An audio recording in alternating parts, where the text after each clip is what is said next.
Welcome back to the channel. Today I'm going to be discussing Influence by Dr. Robert Cialdini. Not just one of my favorite reads of this year, but one of my favorite nonfiction reads of all time, I would say. Influence is part of a genre of books that I think should be called Human Beings Are Not Rational Actors. And this genre includes The Black Swan by Nassim Taleb, Freakonomics by the two Stevens, Stephen Dubner, and there's another Stephen who wrote that. Thinking Fast and Slow by Daniel Kahneman, Win Bigly by Scott Adams. These books all get into research as to why we as humans can look at a situation and act irrationally and then not even realize we've acted irrationally later on.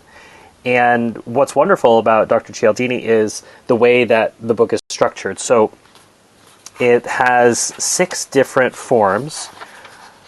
He has reciprocation, commitment and consistency, social proof, liking, authority, and scarcity. So he goes through in each chapter, and some of the chapters are very long. He's going to give you an idea. Then he's going to give you research backing up his take on the idea. And then he gives you techniques at the end of the chapter to avoid being pulled into the irrational behaviors related to this. And obviously, I don't have time to go into all of this as I do in all of these reviews. I simply want to give you an impression of the book and encourage you to go read it yourself. I generally don't do reviews of books that I don't want you to read. Maybe I will one day, but at the moment, I'm only doing reviews of books I want you to read, and I definitely want you to read Influence. So I'm going to pick 3 of these that really hit home with me. The first is social proof. So the idea behind social proof is we tend to act in accord with those around us.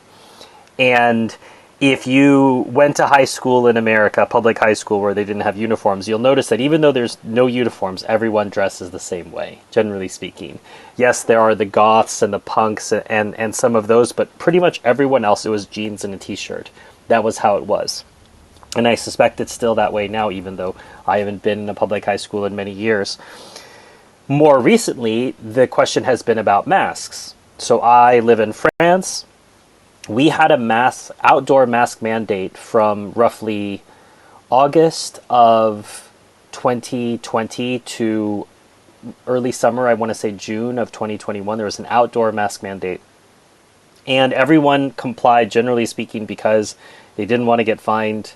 The idea, I always say, no, dying on mask hill, there are other things to die about.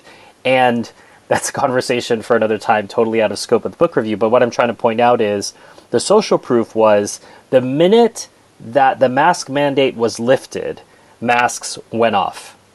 So even though people had been told for a year, masks save lives, masks protect you, follow the masks, people did what everyone else did. And when no one else was wearing masks, they weren't wearing masks either. I went to Hungary in November of this year. They don't even have an internal mask mandate. So here in France, we still have an internal mask mandate. If you go into a supermarket, you have to wear a mask. Well, Hungary didn't. And I realized when I went into a supermarket in Hungary, it was the first time I'd seen maskless people inside a supermarket for more than a year. And so I just stared at them for a while. But there were, I would say, 10% of people who were wearing masks for their own reasons. But again, you saw social proof at work. And that's reality. There's no rational explanation for it insofar as people were being told masks work, here are the experts. And then the minute that you don't require it by law and enforce it with a fine, people don't wear the masks because no one else is wearing the masks either. And so I think what this chapter that Dr. Cialdini writes about, it's powerful, but we also have our own lessons from our own lives, and that's why perhaps the chapter resonates even more. In the liking chapter, he talks about things that you will have run into in some of these other books, which I'll also link to below the books I mentioned, that talk about the fact that we as humans tend to believe good-looking people more. And just research has just shown if a good-looking person asks us to do something, we're more likely to say yes. If a good-looking person tells us something, we're more likely to believe them. That's just how it is. I've heard it called pretty privilege, but it's a reality of things. What I found more fascinating in that chapter, because I had known that before I'd heard about it, and it's evident. If you haven't had experience doing this in your own life, treating good-looking people of either sex better, then I would suggest you're not being honest with yourself. But he talks about the we-they dichotomy, which I found myself doing often here as an immigrant in France. We and they will often be associated with sports teams in America. So people will say, we won the Super Bowl, even though all they did was eat some chips and drink some beer while watching something on television. We accomplished something. So it's this idea of trying to drape yourself. And when they don't, it's they. They lost. You would never say, we lost the Super Bowl. They lost the Super Bowl. And I found this in myself, this we-they dichotomy, with living life in France. The things that I love about France, whether it's the proper, I would say, balance between work and life, enjoyment of a meal, the importance of nature within urban design, I will tend to say we. I'm a resident of France. I'm not French, and no piece of paper would ever make me French. The idea is I associate with them, so then I say we. When there are things that I don't like about the French, I will generally say they. So I would say the number one thing I don't like about the French, number one, I would say it's the number one thing, is the propensity to complain about things. That it's someone else's fault, and my life is so terrible, etc. And I don't like this. And so when I talk about it, I say they, the French, they have this propensity to complain. And so I think it's worthwhile auditing yourself and asking, do I use we? Do I have a we-they dichotomy in my life? What does that say? Again, I don't think there's anything wrong or right. I don't think it's immoral or wrong for you to say we won the Super Bowl. I just think it's humorous because it underlies these premises that we have in our mind about liking and disliking. The last one that I want to talk about is called continuity and consistency.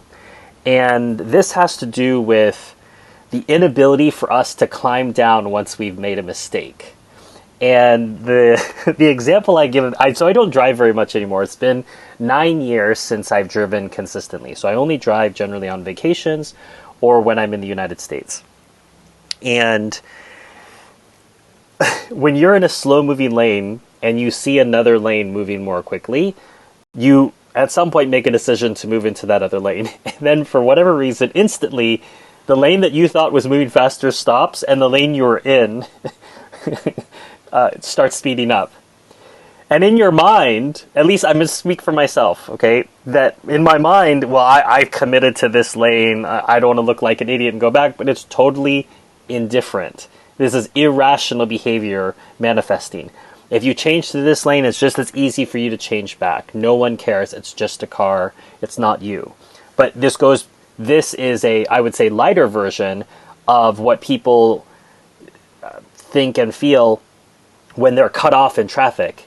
And then they think they've been personally slighted, so that the person who cut them off was on a mission. They woke up that morning and thought, how can I upset Steven Heiner today? And you know what? I'm going to target his car and I'm going to cut him off. And then people get upset because they feel personally slighted, when the person who cut you off is completely indifferent to you. They're indifferent to you. They're indifferent to your car. They're indifferent to everyone else. They're simply trying to make a move. And sometimes it may make more sense. Sometimes cutting you off can avoid an accident for multiple people. So people take things personally when they shouldn't. And the idea of consistency that Dr. Cialdini talks about is, don't be afraid to climb down from something that's wrong. We have an irrational tendency to back up a position even when we've been told it was wrong. So even when I realized that the traffic position I moved into was the wrong traffic position, I might commit to it in order to stay consistent. That there's a value our minds put on being consistent that is valueless in many situations, and we should consider climbing down from our stance.